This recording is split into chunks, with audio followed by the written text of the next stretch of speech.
الذين آمنوا اليهود والذين أشركوا صدق الله مولانا العظيم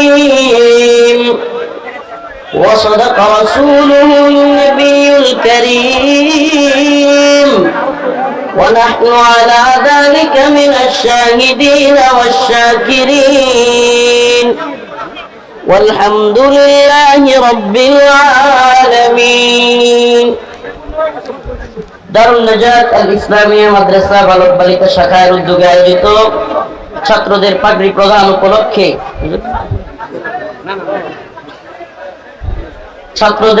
প্রদান উপলক্ষে আমার প্রিয় উস্তাদ মুহতারাম মুফতি আলমগীর বিন শামসুদ্দিন দামাত বারাকাতুহুমের আজকের এই আয়োজনের সম্মানিত উলামায়ে কেরাম, মুরব্বিয়ান আযম, প্রিয় যুবক ভাইরা, স্নেহের ছোট ভাইরা, শ্রদ্ধেয় মা ও বোনেরা, প্রিয় উপস্থিতি, দয়া করে আপনারা হইহুল্লোড় করবেন না।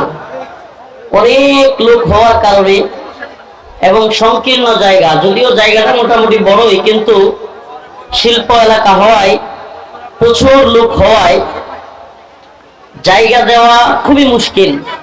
দয়া করে আপনারা যে যেভাবে আছেন, এই যে বাবা ঝগড়া না করে যে যেভাবে দাঁড়ায় আছেন, এখানে ঝগড়া করতে আসেন নাই, কোরআন সুন্নাহ থেকে আলেমদের মুখ থেকে কথা শুনতে আসছেন, ঝগড়া করতে এখানে আসেন নাই। আপনাদের উপস্থিতি, আপনাদের জয় উল্লাস কিংবা আপনাদের এই ধ্বনিতে আপনারা যদি মনে করেন আমরা একবারে খুশিতে গদগদ হয়ে যাই, একটু ভুল হবে বিষয়টা।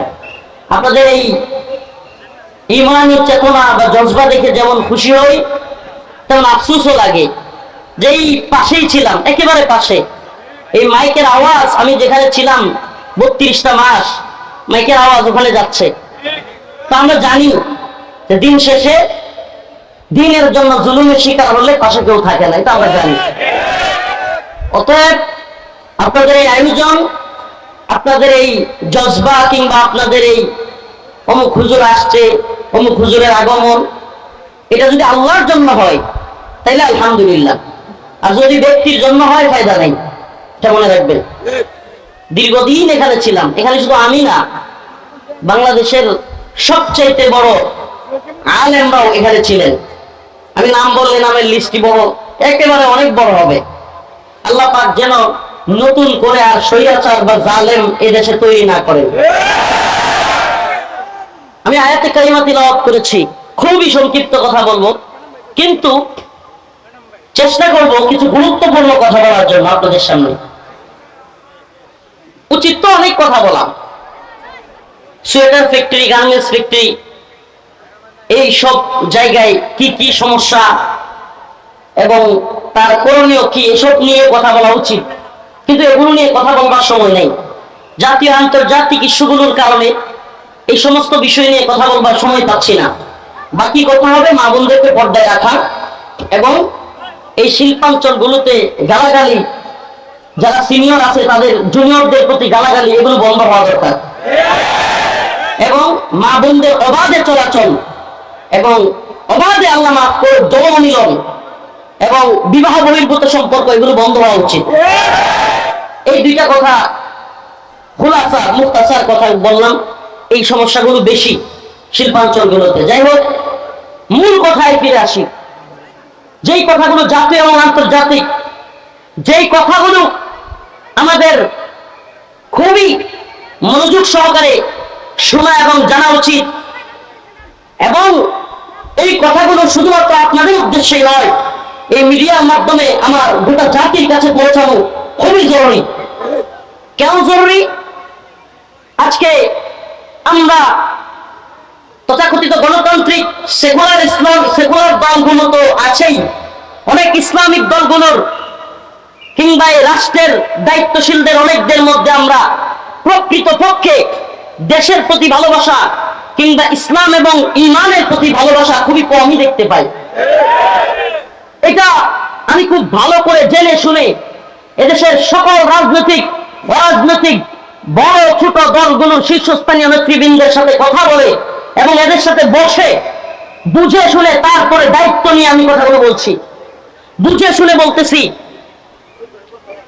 পকেট আর পেটের দান্দা ছাড়া রাজনীতি করা ব্যক্তিদের বড় অভাব দেশে। জাতীয় আন্তর্জাতিক ষড়যন্ত্রের ব্যাপারে খুবই উদাসীন এরা এক একজন কিভাবে ক্ষমতায় যাওয়া যায় এটার জন্য উঠে পড়ে লেগে আছে। কিন্তু জাতি কোন জায়গায় সবচাইতে বেশি সজাগ থাকা দরকার, জাতিকে ঐক্যবদ্ধ করা দরকার, সেই জায়গাগুলোতে আজকে ঐক্যবদ্ধ না হয়ে আমরা আজকে ঐক্যহীনতায় ভুগতেছি। আজকে যে যার মতো করে স্বার্থ হাসিলের জন্য এক একজন এক এক দিকে ছুটছি, নিজের স্বার্থ হাসিল হয়ে যাচ্ছে। তো আলহামদুলিল্লাহ মনে করতেছি দেশ স্বাধীন, আমি আমার স্বার্থ হাসিল করতে পারলাম। কিন্তু ভূখণ্ডের উপরে সাম্রাজ্যবাদী মার্কিনদের ধারা অব্যাহত আছে। সাম্রাজ্যবাদী নব্য সাম্রাজ্যবাদী হিন্দুত্ববাদী তাগুতি শক্তির বিভিন্ন ধরনের সাম্রাজ্যবাদীরা আজকে আমার বাংলাদেশে এই হাসিনা পরবর্তী সময়ে একটা দৃষ্টিকে নিক্ষেপ করেছে। এখান থেকে তাদের কি স্বার্থ হাসিল করা যায়? আপনারা অনেকেই খবর নিচ্ছেন কিনা জানি না, পার্বত্য চট্টগ্রামের অবস্থা খুবই ভয়াবহ, এই ভূখণ্ডের অবস্থা খুবই ভয়াবহ। পার্বত্য চট্টগ্রাম আজকে মুসলিম কিংবা বাঙালিদের অবাধে বিচরণের জায়গা খুবই সংকীর্ণ হয়ে আসতেছে। পার্বত্য চট্টগ্রামে আজকে বিভিন্ন ক্ষুদ্রনী গোষ্ঠীর আড়ালে আজকে খ্রিস্টান মিশনারির অবাধে বিচরণ চলতেছে। খ্রিস্টান মিশনারিরা বাংলাদেশের এই ভূখণ্ডকে খ্রিস্টান রাষ্ট্র বানানোর নীল নকশা তৈরি করতেছে। এদিকে একই দিনে পার্বত্য চট্টগ্রামে গোলাগুলি, আবার বাইতুল মুকাররমে স্বৈরাচারের দালাল একজন বুজুর্গ আলেমের সন্তান আজকে এই লোক নিজের খতিবগিরির আশায়, নিজের খতিবগিরির লোভে আজকে বাংলাদেশের সবচাইতে বড় এবং প্রসিদ্ধ জাতীয় মসজিদকে কলঙ্কিত করেছে, আলেমদেরকে কলঙ্কিত করেছে। আমি এই কথাগুলোকে এক সূত্রে আবদ্ধ করার জন্য আপনাদের সামনে কথাগুলো বলতেছি। এক সময়ে পার্বত্য চট্টগ্রামে গোলাগুলি, আবার বাইতুল মুকাররম মসজিদের মধ্যে খতিবগিরি নিয়ে হামলা, এবং একই সময়ে ঠিক ক্ষুদ্রনী গোষ্ঠীর জনগণ বিক্ষুব্ধ হয়ে রাজপথে নেমে আসা। আপনারা এই চক্রান্ত বুঝতেছেন না। এই প্রিয় ভাই, স্লোগান একটু পরে কথাগুলো মনোযোগ সহকারে শোনার চেষ্টা করেন।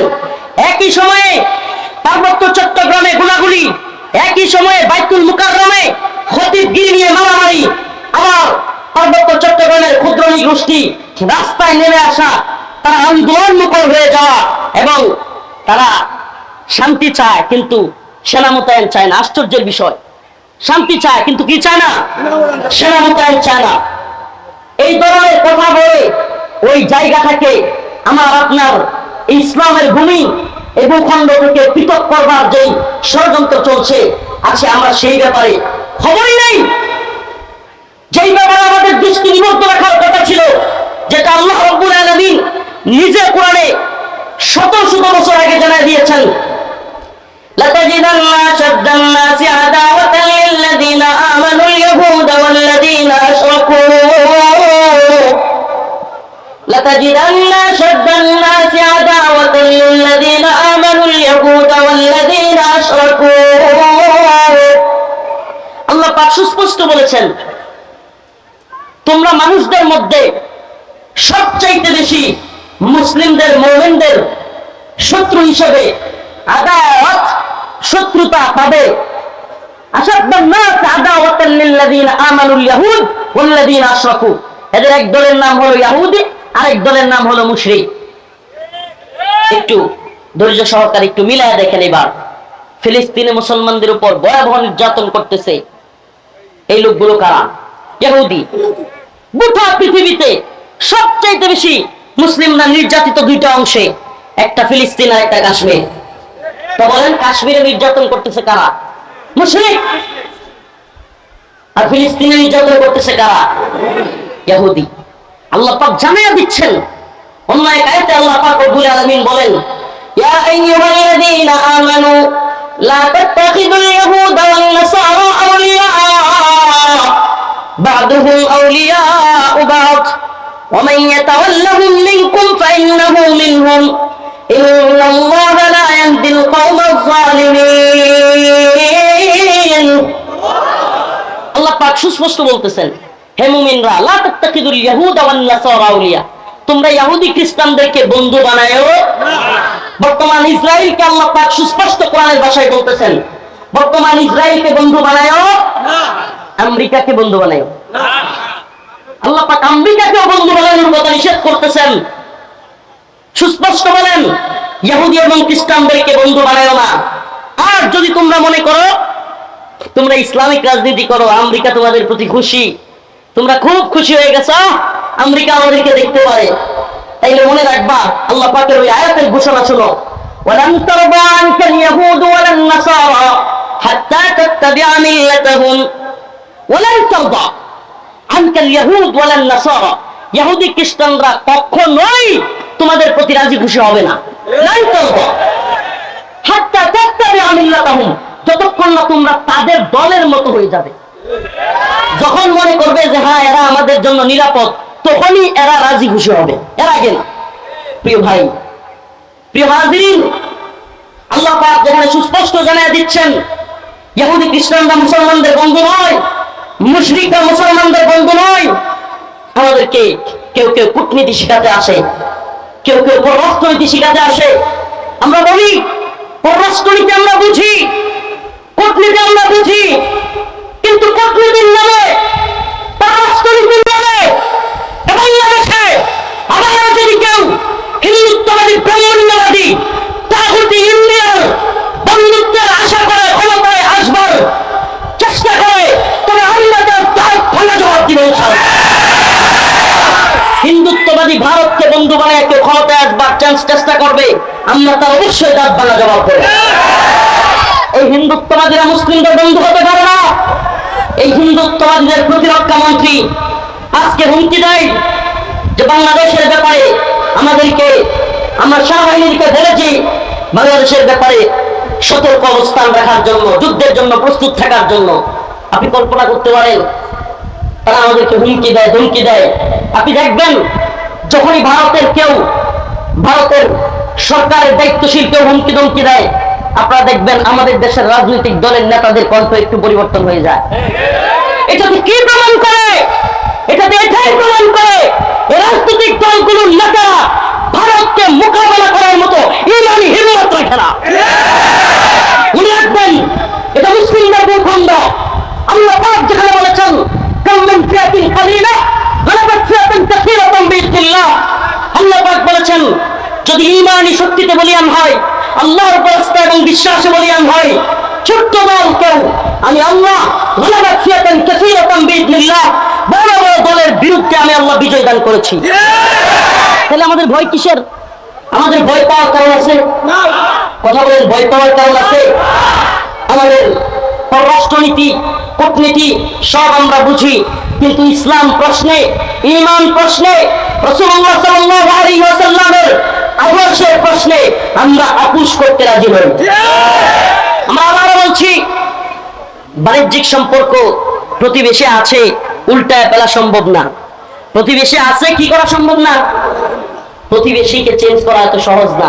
প্রতিবেশী আছে, প্রতিবেশীর সাথে বাণিজ্যিক সম্পর্ক থাকবে, কোনো সমস্যা নাই। আঞ্চলিক ভাবে সম্পর্ক থাকবে, সমস্যা নাই। কিন্তু মনে রাখবেন প্রতিবেশী যেন প্রভু হয়ে না দাঁড়ায়। আমরা আগেও বলেছি ৭১ মুক্তিযুদ্ধ হয়েছিল। কেন হয়েছিল? পাকিস্তানিরা, পাকিস্তানি বাহিনী বাংলাদেশের মুসলিমদের উপর কিংবা বাংলাদেশের জনগণের উপর নির্যাতন করেছিল, তাই তো?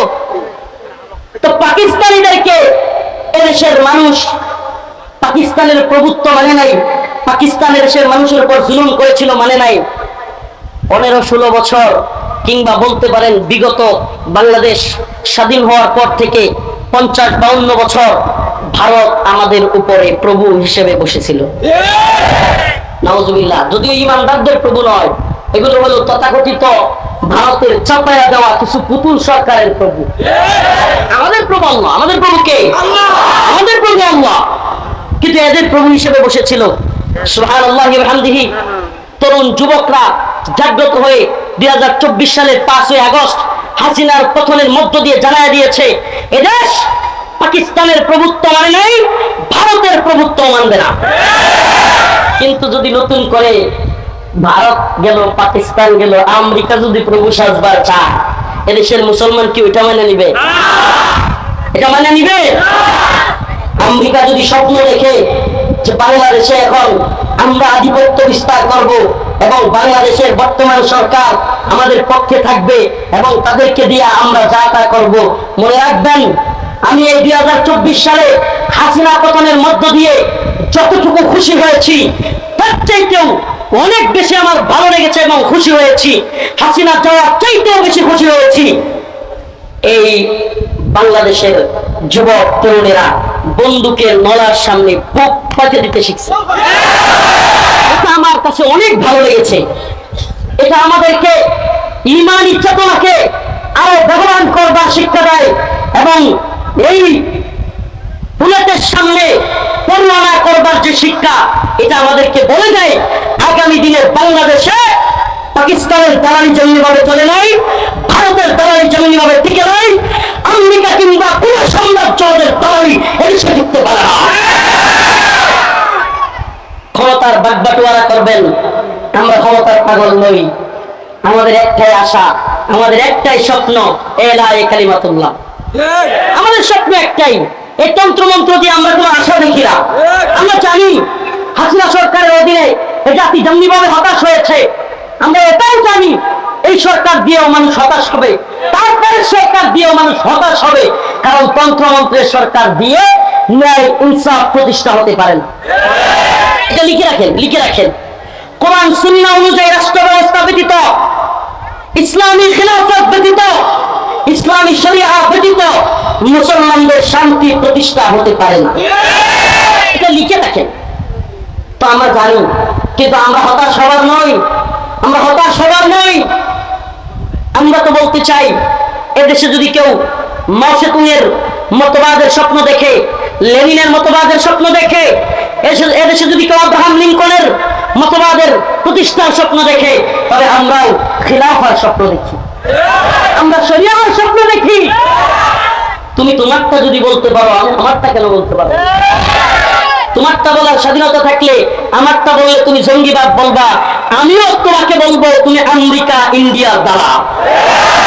তুমি যদি আমাকে মৌলবাদী বলো, তুমি যদি আমাকে জঙ্গিবাদী বলো, তবে মনে রাখো তোমার মৌলবাদী জঙ্গিবাদী বলে আমার কোনো কিছু যায় আসে না। শত্রু মিত্র চেনো, শত্রু মিত্র চেনবার চেষ্টা করো। মুসলমান, ভালোবাসা আল্লাহর জন্য হতে হবে। কার জন্য? ঘৃণা হবে কার জন্য? আল্লাহর জন্য হতে হবে। মনে রাখবেন, মনে রাখবেন, যদি আল্লাহর জন্য ভালোবাসা না হয়, দ্বীনের জন্য ভালোবাসা না হয়, ঈমানের জন্য ভালোবাসা না হয়, তবে সেই ভালোবাসা মূল্যহীন। সেই ভালোবাসা কি? আপনারা দেখেছিলেন, আপনাদের মনে থাকবার কথা, ভারতের এক কুখ্যাত নারী নুপুর শর্মা আমার নবীকে নিয়ে কটূক্তি করেছিল। বাংলাদেশের কোন একটা থানায় আওয়ামী লীগ, ছাত্রলীগ, যুবলীগ বলতে পারবেন, দেখাতে পারবেন একটা থানার ইউনিট নুপুর শর্মা ইস্যুতে আন্দোলন করছে? করেছিল? করেছিল? হয় নাই। কিন্তু ফিলিস্তিনে যখন ইসরায়েলের হামলা করলো, ছাত্রলীগের ব্যানার নিয়ে ফিলিস্তিনের পক্ষে নেমে গেল। রাজনীতি বুঝেন? কারণ কি?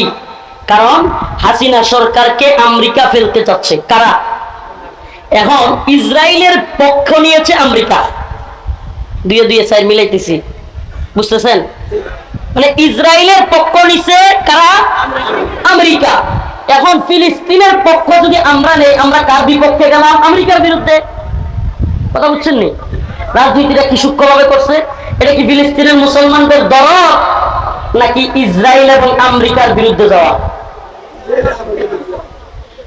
যদি প্রকৃত দরদ থাকতো, ঈমানের প্রতি, রাসূলের প্রতি ভালোবাসা থাকতো, তাহলে রসুলকে যে কটূক্তি করেছে তার বিরুদ্ধে অবস্থান নিত কি নিত না?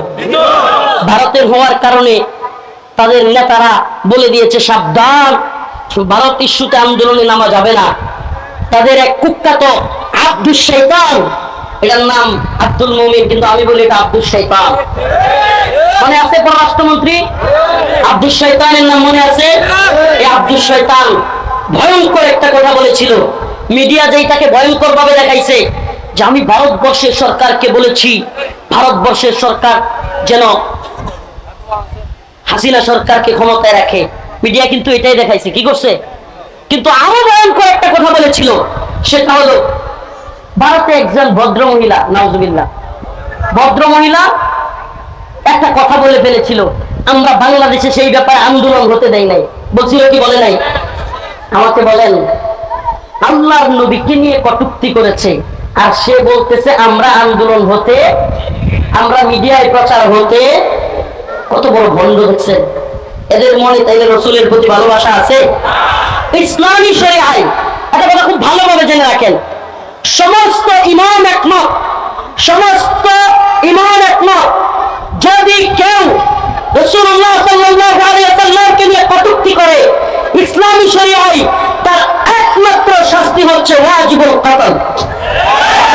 মান সাব্বা নাবিয়ান ফাকতুলু, তার শাস্তি হলো কল্লা থেকে, ধর থেকে কল্লাটা আলাদা করে ফেলা। এটা ইসলামী শরিয়ার শাস্তি। এই ব্যাপারে সমস্ত ইমাম একমত। হালকা মাতান একটু আছে এই ব্যাপারে। যদি তওবা করে, কোন কোন ইমাম বলেন তওবা করলেও তার তওবা কবুল করা হবে না।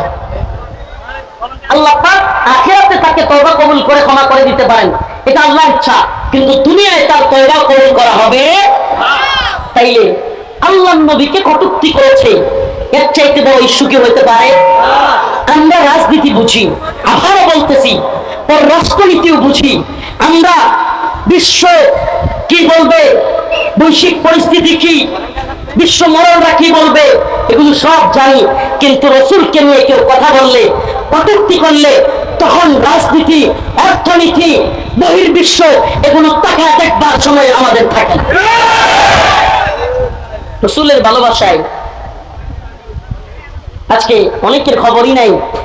আজকে শাহবাগের নাস্তিকদের পক্ষ নেওয়া সেই নাস্তিক প্রেমী মৌলবী, তাকে তার পেটের দান্দাবাজ ফরিদউদ্দিন মাসউদ, এই ব্যক্তিটার পক্ষে রূপ পাওয়া যায়, আশ্চর্য লাগে।